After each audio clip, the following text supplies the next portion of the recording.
40 de Êxodo, capítulo 12. Êxodo 12, 40 diz: ora, o tempo que os filhos de Israel habitaram no Egito foi de 430 anos. Então, entre José e Moisés se passaram 430 anos. 430 anos. E agora, Deus ouve o sofrimento do povo, Deus ouve a escravidão do povo, então Deus resolve tirar o povo do Egito. Agora, eu queria chamar a sua preciosa atenção para os detalhes da instituição da Páscoa. Veja lá. Disse o Senhor a Moisés e Arão na terra do Egito. Significa que quem estabeleceu a Páscoa foi Deus. Não foi invenção de Moisés, nem foi nenhuma invenção de um judeu que gosta de vender cabrito, né? O sindicato dos donos de cabrito, não foi nada disso, foi Deus. Foi Ele que estabeleceu. Ele estabelece então essa cerimônia. Versículo 2, eu chamo a sua preciosa atenção. Lê comigo aí, versículo 2. Este mês vos será o principal dos meses. Será o primeiro dia, mês do ano. Preste atenção. A Páscoa marca a mudança da história do povo de Deus. O povo de Deus até agora seguia o calendário da criação. Seguia o calendário da criação. Mas agora, o povo de Deus vai seguir o calendário da redenção.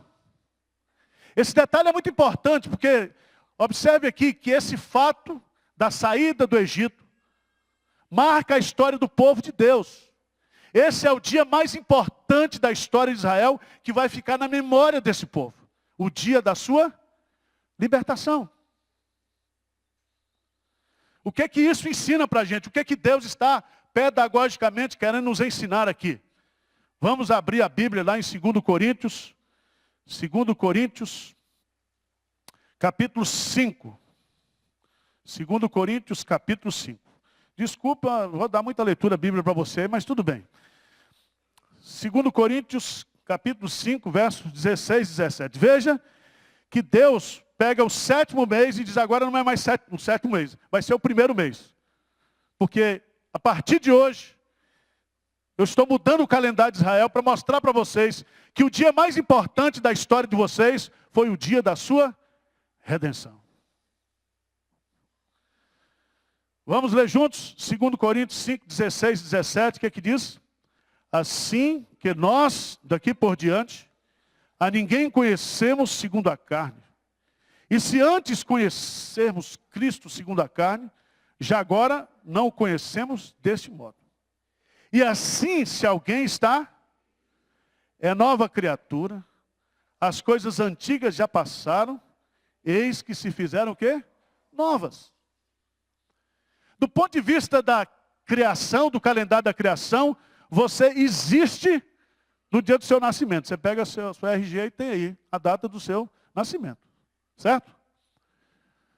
Então, isso é o calendário da criação. Mas o dia mais marcante da sua vida é o dia da sua redenção.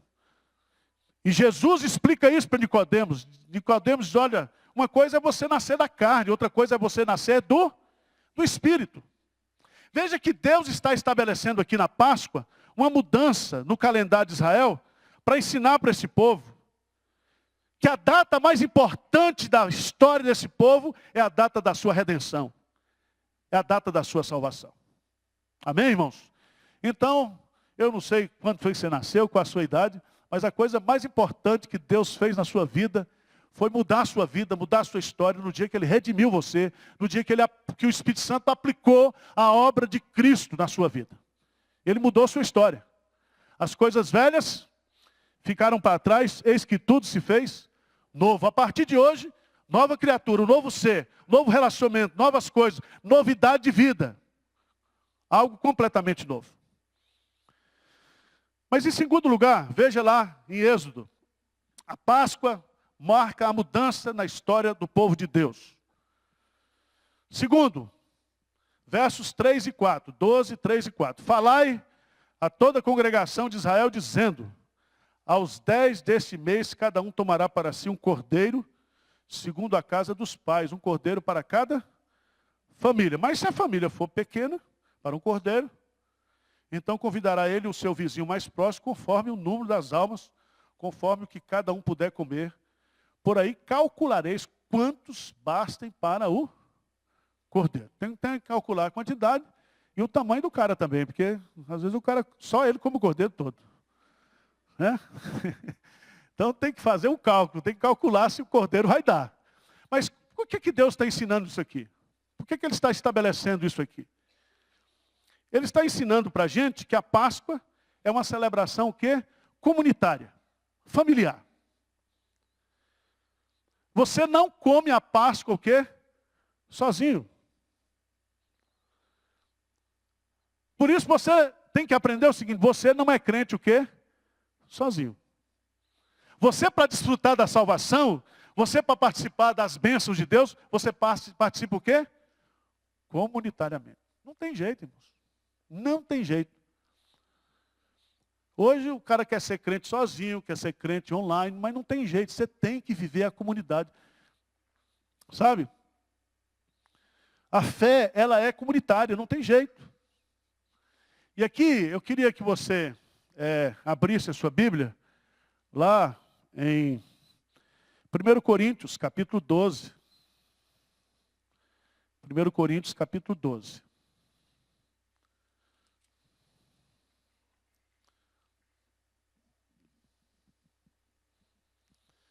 Vamos ler juntos 12 e 13. 1 Coríntios 12, 12 e 13. O que diz aí? Porque assim como o corpo é um e tem muitos membros, e todos os membros, sendo muitos, constituem um só corpo, assim também com respeito a Cristo. Pois em um só Espírito, todos nós fomos em um corpo, quer judeus, quer gregos, quer escravos, quer livres, e a todos nos foi dado beber de um. Então veja bem, a gente não escolhe na igreja com quem a gente vai conviver, tá certo? Porque só vem tranqueira. A igreja é um lugar de tranqueira, não é assim? Porque Deus pega as coisas que não prestam do mundo, salva, põe aqui dentro e diz, agora vocês têm que amar uns aos outros. Suportar uns aos outros. Viver, né? Perdoando, suportando, amando, etc, etc, etc. E às vezes a gente questiona para Deus que Deus está errado. Certo? A gente questiona isso. Mas é desse jeito. Nós fomos batizados do mesmo Espírito e nós bebemos do mesmo Espírito. O mesmo Espírito que habita em cada um aqui é o que habita coletivamente. É o mesmo Espírito, a mesma fé. Aqui não tem fé de segunda categoria, de primeira categoria, não. Pedro coloca isso mesmo. A fé que foi dada a todos igualmente. O Espírito é o mesmo. Nós somos diferentes, nós somos assim, uns neuróticos, outros esquizofrênicos, mas nós estamos aqui. Deus nos salvou, né? Para a gente viver a fé. E sabe o que é que a grande bênção da igreja? É que nós seremos usados por Deus como troféu da graça. Ele vai, diz Paulo lá em Efésios capítulo 3, que ele, depois de redimir a igreja, ele proclamou isso nas esferas espirituais, porque Satanás, o ódio de Satanás é que ele não queria que Deus manifestasse a sua graça na nossa vida. Tá certo? Mas quando Deus manifesta a sua graça em vasos como nós, Ele está manifestando o seu poder, para que a gente possa viver em comunidade. Então a Páscoa, a redenção gera o quê? Comunhão. Comunhão. Você pode até ir para outra igreja, arrumar outra igreja, mas você não pode viver sem essa comunhão. Vamos lá? Eu queria que você abrisse Atos 20, 28. Atos 20, 28.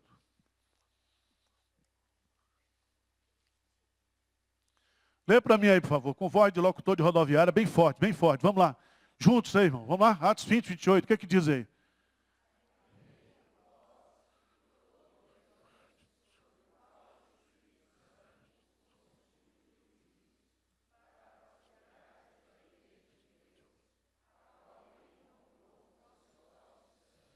A igreja de Deus, que ele o quê? Comprou com o seu próprio sangue. Então tem muita gente que Cristo só comprou ele. Ele se acha, né? Hugo Boss da coleção de Deus. Não, não, meu filho. Tem Colombo também. Aqui tem de tudo. Tá certo? Tem muito crente que ele acha que Deus pagou mais por ele. Certo? Ah, Deus pagou mais por ele. Eu sou tão importante. Não, meu filho, você não é importante. Você não vale nada. Aqui é tudo pela graça. Pela graça sois salvos mediante a fé. A igreja é isso. É a manifestação da graça de Deus. Você observa que Deus ele não fez. Você acha que Deus não sabia quem ele estava redimindo lá? Você acha que Deus precisava de marca de sangue para ele identificar quem era e quem não era ali? Mas tudo isso é didático, está nos ensinando. Está nos ensinando. Certo? A Páscoa é uma celebração comunitária e marca o fato de que Deus, nosso Deus, é comunitário. Ele vive em trindade. Terceiro lugar, a Páscoa centraliza-se na figura do Cordeiro. E nós vamos ver a partir do versículo 5. A partir do versículo 5, 12, 5. Vamos ver aí quais são as exigências para o Cordeiro. Versículo 5. O Cordeiro será o quê? Sem defeito. Sem defeito. Isso significa que não podia ser um defeituoso, né? Um cordeiro doente.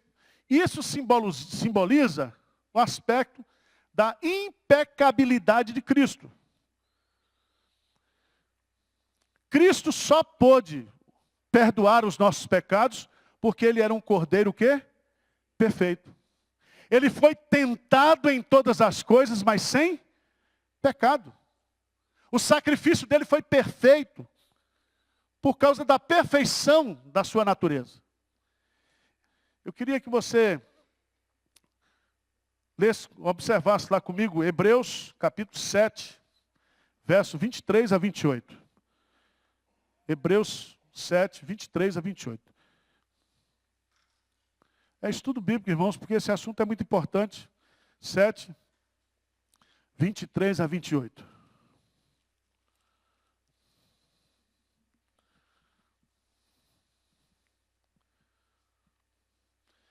Ora, aqueles são feitos sacerdotes em maior número, porque são impedidos pela morte de continuar.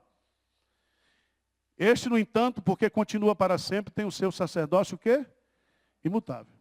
Com efeito, por isso também pode salvar totalmente os que por ele se chegam a Deus, vivendo sempre para interceder por eles. Com efeito, nos convinha um sumo sacerdote como este, santo, inculpável, sem mácula, separado dos pecadores e feito mais alto do que os céus.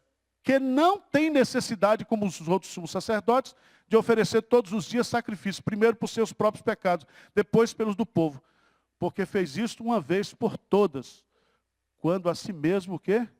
Se ofereceu. Porque a lei constituiu os sumos sacerdotes a homens sujeitos à fraqueza, mas a palavra do juramento, que foi posterior à lei, constituiu o Filho perfeito, o quê? Para sempre. Então, Jesus é o Cordeiro de Deus que tira o pecado do mundo, porque ele é o Cordeiro perfeito. E a Páscoa estabeleceu isso aí. Segundo, tinha que ser macho. Aí as feministas vão dizer, mas está vendo? Está aí o machismo. Por que não seria uma cabritinha, né? Tem que ser um cordeiro. Já começa Deus, né? Com o seu sistema patriarcal, etc, etc. Meu irmão, não é isso não. Por que o cordeiro tem que ser macho? Romanos capítulo 5, a palavra de Deus nos diz que a raça humana, ela está dividida em duas figuras. O primeiro Adão e o segundo Adão. Certo? Assim como por o pecado de um homem, a morte entrou e o pecado passou para toda a raça. Agora também pela obediência de um homem. Todos serão o quê? Salvos, redimidos. Se o pecado, o reino do pecado foi estabelecido por primeiro Adão, por causa da sua desobediência, o reino da graça é estabelecido por um homem, Jesus Cristo, o Filho do homem. E aí a questão é que aqueles que estão em Adão estão perdidos, mas aqueles que estão em Cristo são novas o quê? Criaturas. Então o cordeiro tinha que ser macho, porque o cordeiro tinha que representar que a partir da semente da mulher, Cristo ele é o cabeça de uma nova raça espiritual, daqueles que foram redimidos pelo seu sangue. É só isso. Vamos abrir lá, Romanos 5, para você entender. Romanos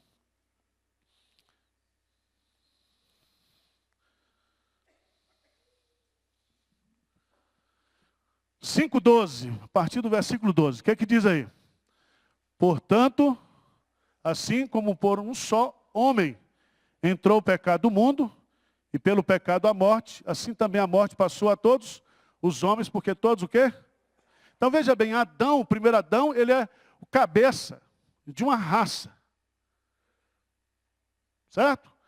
Todos nós procedemos de Adão. Todos nós nascemos o quê? Pecadores. Nem todos que nascem de Adão, nascem de novo em Cristo Jesus. Mas Cristo, ele é o cabeça de outra raça. E aí você vai entender. Versículo 15. Todavia não é assim o dom gratuito como a ofensa. Porque se pela ofensa de um só morreram muitos, muito mais a graça de Deus, o dom pela graça de um só homem, Jesus Cristo, foram abundantes sobre o quê? Sobre muitos. Então, o primeiro Adão traz o pecado, o segundo Adão traz o quê? A graça, a salvação. Por isso que o cordeiro tem que ser o quê? Macho. Tem nada a ver com essa discussão de gênero que nós temos hoje, ideologia de gênero. Tá bom? Vamos lá. Tem que ser de 1 ano. Isso significa o quê? O cordeiro de 1 ano, ele está na plenitude da sua idade. Jesus, quando morreu, morreu com que idade? 33 anos. Tem comentarista que fala que justamente faz a comparação da idade do homem com o cordeiro, mas não vou fazer isso, que é muita alegoria, né? Mas a ideia é o seguinte: Cristo não poderia ter morrido criança? Né? Quando lá o Herodes mandou matar as crianças lá, José poderia ter ficado aí, Cristo ter morrido por nós, então não sofria tanto. Mas ele foi morrer justamente depois que João Batista foi preso.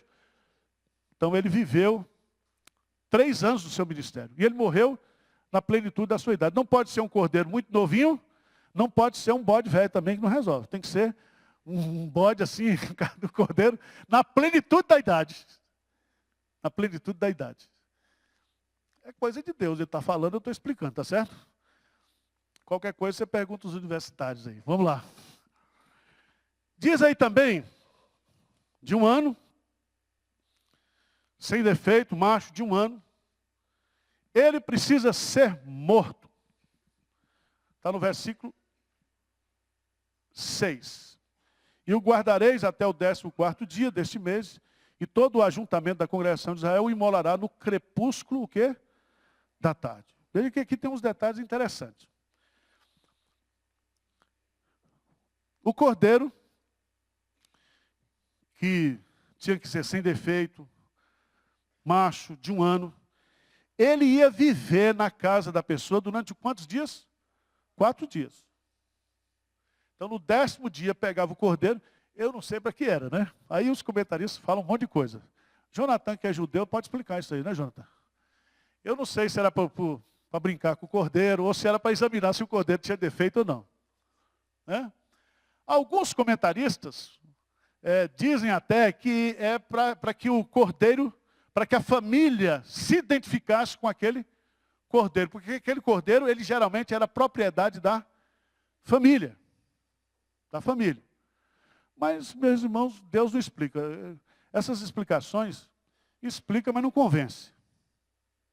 Mas está aí, tinha que o cabrito ficar 4 dias com a família. Eu não sei se era para a mulher ficar fazendo a receita, como é que vai ser o bode, né? Mas Deus já disse aqui, não pode ser cozido, não pode ser frito, tem que ser o quê? Assado. Veja que o nordestino, como bode assado, é mais bíblico do que muito sudestino. Tá certo? Porque a gente come bode por necessidade, né? Bode assado, né?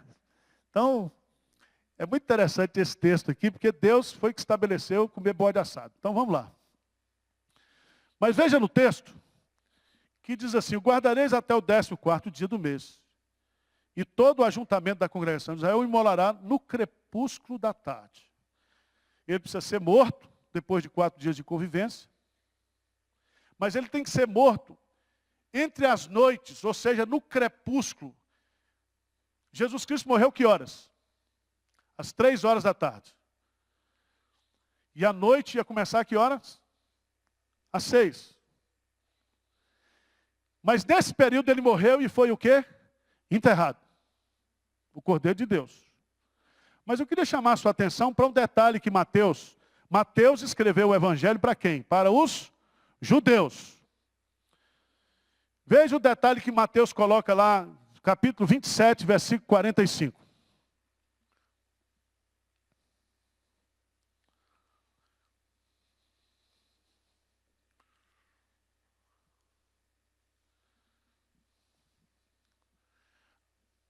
O que diz lá? Mateus 27, 45. Quem achou, leia, por favor. O que diz aí?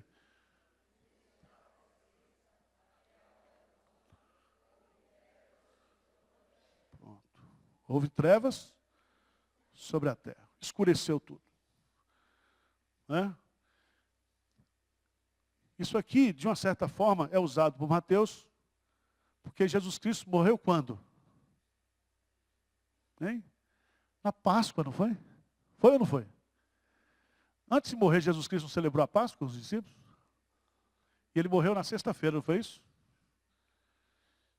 E a festa da Páscoa durava 7 dias, porque tinha a festa dos pães asmos antes. Hã? E é tão interessante isso, irmãos, porque no crepúsculo, quando a noite vem, o dia amanhece. Pode a tristeza durar até o anoitecer, mas a alegria vem pela manhã, Então Cristo, ele foi morto, né?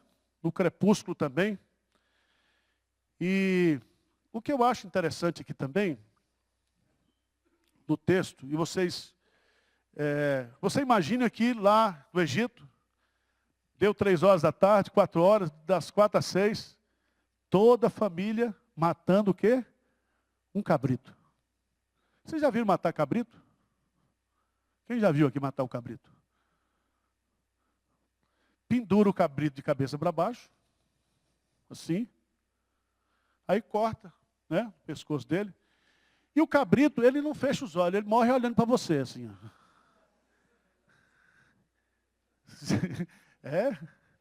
Quem tiver, né? É triste isso, né? Está dizendo, por isso que lá em Isaías capítulo 53, diz que Cristo, ele foi morto e ele não abriu a sua boca. Ele foi ali entregue, foi sacrificado. E a ideia aqui é que, naquele período, em todas as casas onde moravam famílias judaicas, o cordeiro estava sendo o quê? Morto. O cordeiro estava sendo morto. Vários. Se você observar aí na saída, eu queria que você observasse lá no 12:37. 12:37. O que diz? 12:37. O que diz? Assim, partiram os filhos de Israel, de Ramsés, para Sucote, cerca de 600.000 a pé. Somente de homens, sem contar mulheres e o quê?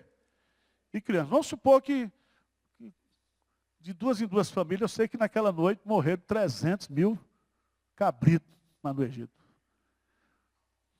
Por isso que o sumo sacerdote viu na época de Jesus que era um bom negócio. Né? Eles foram vender cabrito no templo, né? Transformaram o templo em casa de negócio. Mas a ideia aqui é que vários cordeiros morreram para que o povo pudesse sair. Agora,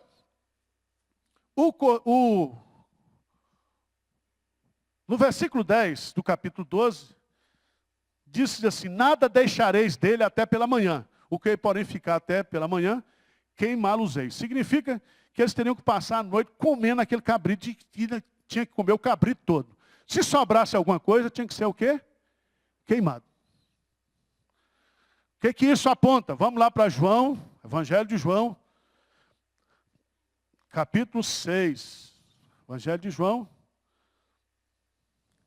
capítulo 6, 53 e 54. Vamos ler juntos aí. João 6, 53 e 54. O que diz aí? Vamos lá, responderam?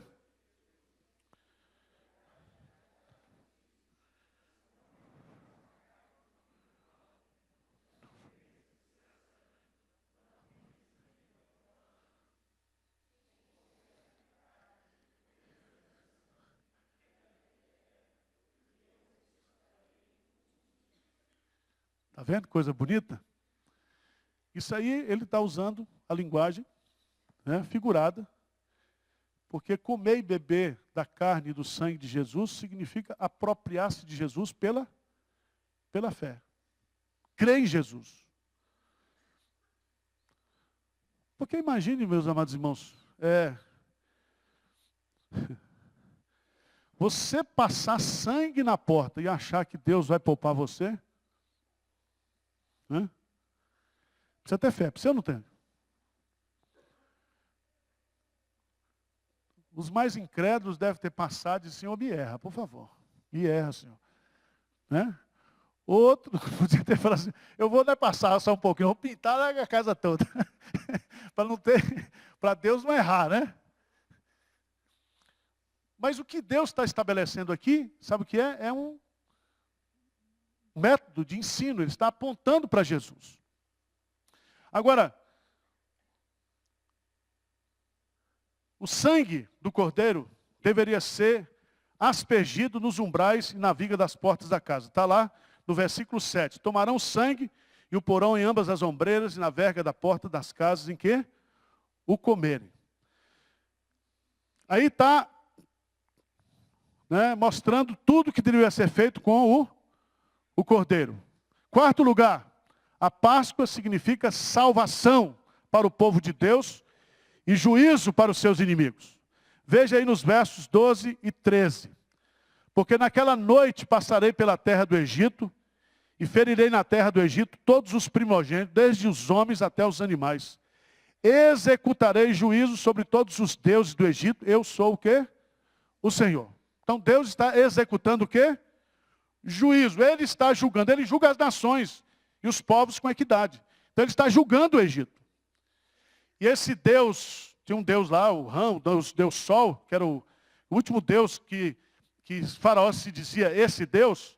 Então Deus está desmoralizando. O processo das 10 pragas foi justamente para desmoralizar os deuses egípcios. Mas o que eu chamaria a sua preciosa atenção aqui, no detalhe, né, é que há também, se você for lá para Êxodo capítulo 1, versículo 22, porque aqui se faz, aqui se paga, viu, irmãos? Tudo que o homem semear, ele também vai o quê? Colher. Êxodo capítulo 1, verso 22. O que diz aí? Então ordenou o Faraó a todo o seu povo, dizendo: a todos os filhos que nascerem aos hebreus, lançarei no Nilo, mas a todas as filhas deixareis o quê? Viver. As parteiras conseguiram proteger alguns, mas muitas crianças foram mortas. Foram mortas. E Deus é justo, né? Deus é justo. Então, às vezes, a gente pensa que aquilo que o homem faz, né? Então, por exemplo, há 30 anos a turma está roubando. Agora descobriram. Descobriram. Como é que vai fazer? Eu não sabia que o Marcelo Odebrecht era o presidente do Brasil. Eu ficava votando nos outros. Tudo, o cara manda em tudo, manda em tudo. Nós estamos perdidos, né? Mas agora veio. Você acha que isso vai passar impune? Quantas pessoas morreram nessas filas de hospitais? Quantas pessoas foram prejudicadas? Você acha que Deus não está vendo isso? Deus vai fazer. Deus vai julgar. Certo? E a Bíblia diz que nós temos que orar pelos nossos inimigos e abençoá-los, porque a vingança pertence ao Senhor. Então Deus exerce juízo, mas também Ele liberta o seu povo. Capítulo 12 vai mostrar isso. Abra a sua Bíblia lá em 1 de Pedro. Eu estou na reta final agora. 1 de Pedro 1, verso 18.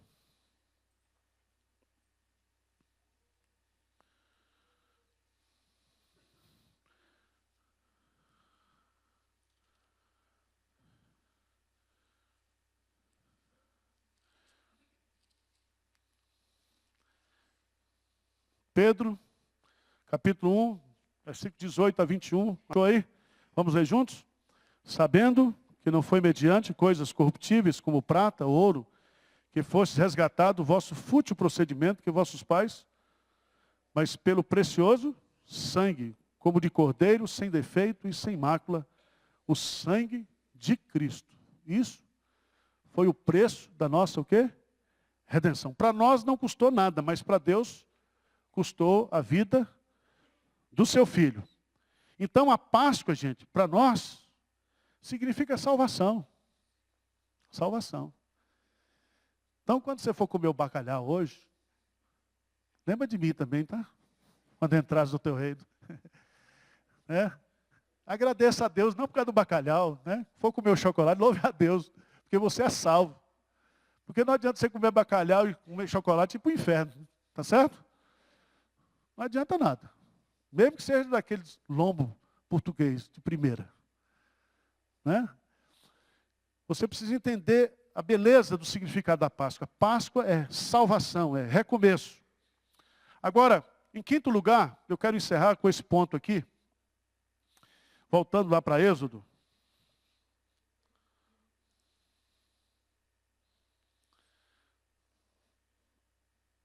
Versículo 14 diz assim: esse dia vos será por memorial, e o celebrareis como solenidade ao Senhor. Nas vossas gerações o celebrareis por estatuto o quê? Perpétuo. Presta atenção, a igreja de Deus, ela é a mesma no Antigo Testamento e no Novo Testamento. Há uma igreja só. Certo? Abraão foi pregado o Evangelho, e começa a nação de Israel, mas o povo de Deus é um só. Há uma só igreja. No Antigo Testamento, haviam 2 sacramentos para Israel. O primeiro era a circuncisão, e o segundo era a Páscoa. A Páscoa. Veja aí, por favor, que ele vai usar aqui a expressão, isso vos será por memorial. Você lembra que Jesus usa essa mesma expressão quando diz, fazer isto em memória de mim. Significa que o judeu teria sempre que lembrar de onde eles tinham o quê? Saído. Mas é interessante, no versículo 43, 12:43. Vamos ler lá, 12:43. Lê comigo aí, o que diz aí? Disse mais o Senhor a Moisés e Arão: esta é a ordenança da Páscoa. Nenhum estrangeiro comerá dela. Porém, todo escravo comprado por dinheiro, depois de o ter circuncidado, o quê? Comerá dela. Para entrar no povo, tem que ser pela circuncisão. Para entrar na igreja, tem o batismo, que é o símbolo o quê? Externo. Uma vez só. Você não vai ser circuncidado toda semana. Agora a Páscoa não. A Páscoa aponta para quê? Para a ceia do Senhor. Fazer isto em memória de mim todas as vezes em que comerdes, né? Significa que se o batismo e a circuncisão marca a entrada do crente no povo de Deus, a Páscoa aponta para o sacrifício de Cristo. E aí eu quero chamar você lá para o texto, né? De Mateus. Mateus, capítulo 26, a partir do versículo 26.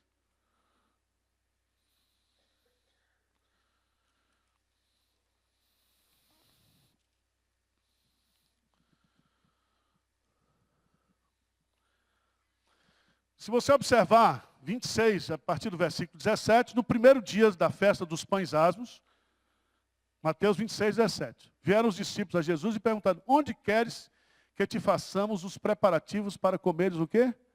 A Páscoa. Veja que Jesus, como bom judeu, ele vai celebrar a Páscoa com seus discípulos. Então eles vão para onde?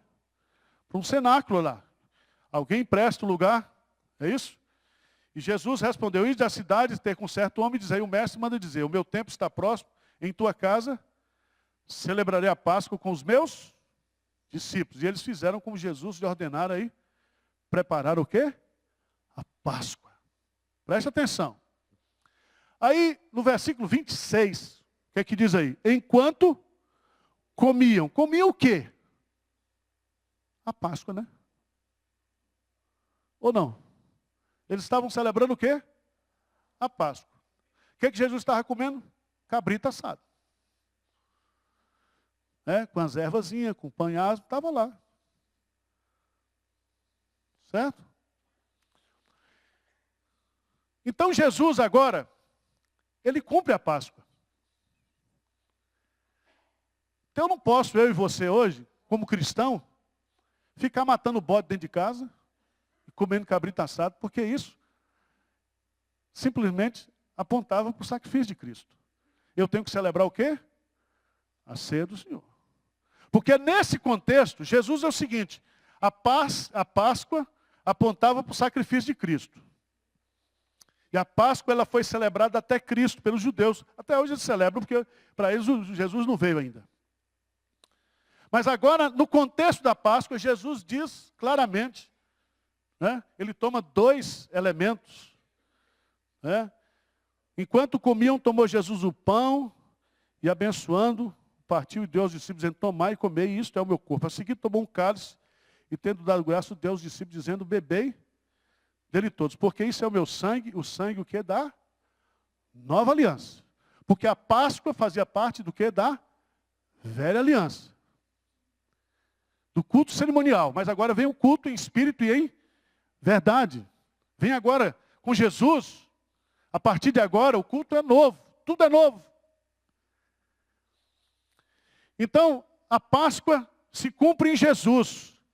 E Jesus então estabelece o quê? A Santa Ceia. A Santa Ceia. A Páscoa, ela tem uma perspectiva do sacrifício de Jesus. A Santa Ceia faz uma retrospectiva. Na Páscoa, os crentes do Antigo Testamento olhavam para frente. Nós olhamos para trás para lembrar que Cristo nos redimiu, mas ao mesmo tempo, ele diz: quando nós celebramos, nós anunciamos a morte do Senhor até que Ele venha. Venha. Então, todas as vezes que a gente celebra a ceia do Senhor, nós estamos o quê? De uma certa forma, dizendo que a Páscoa se cumpriu em Jesus. Em Jesus. E aí, meus amados irmãos, eu espero que você fique para o culto das 11, para ficar com a gente aí. E lá no capítulo 12, ainda, no capítulo 13, Desculpe. Versículo 2.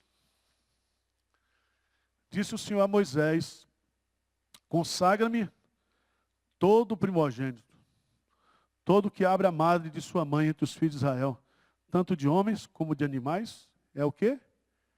É meu. Depois da redenção vem o quê? A consagração. Depois da redenção vem a santificação.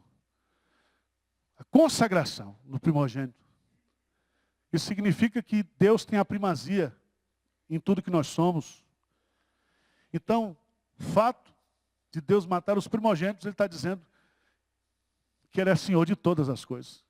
Que as primeiras coisas da nossa vida que Ele nos dá, precisam ser colocadas o quê? Para Ele. Para Ele. E há uma coisa bonita aqui também, versos 14 e 15. Quando o teu filho, amanhã, 13 e 14, te perguntar: que é isso? Responder-lhe-ás: o Senhor com a mão forte nos tirou da casa da servidão. Então veja bem, quando as crianças perguntarem, pastor, o que significa aqui esse negócio de Santa Ceia, um pedacinho de pão? Aí você vai explicar, né? Cristo nos redimiu. Não está dizendo que é para dar o pão e o vinho para a criança, como algumas igrejas estão fazendo, porque as crianças elas não têm o quê?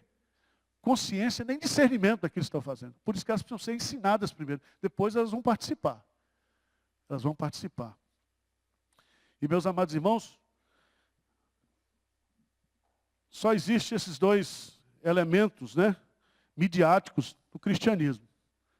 O batismo e a ceia do Senhor. Vocês entenderam o negócio como é que é ou está difícil de entender? Ou você quer acrescentar alguma coisa para melhorar? Então vamos celebrar a Páscoa com fervor, né? Apóstolo, ora para nós aqui, por favor.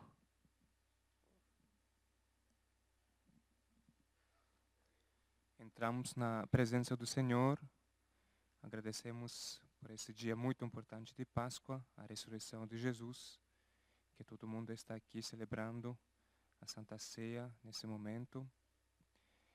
Dá-nos muita sabedoria, muita paz, acalme nossos corações, nossa vida, nossos pensamentos, nossa cabeça, para ficar e celebrar com todas as famílias juntos esse dia tão importante, a sua ressurreição. Em nome de Jesus, agradecemos.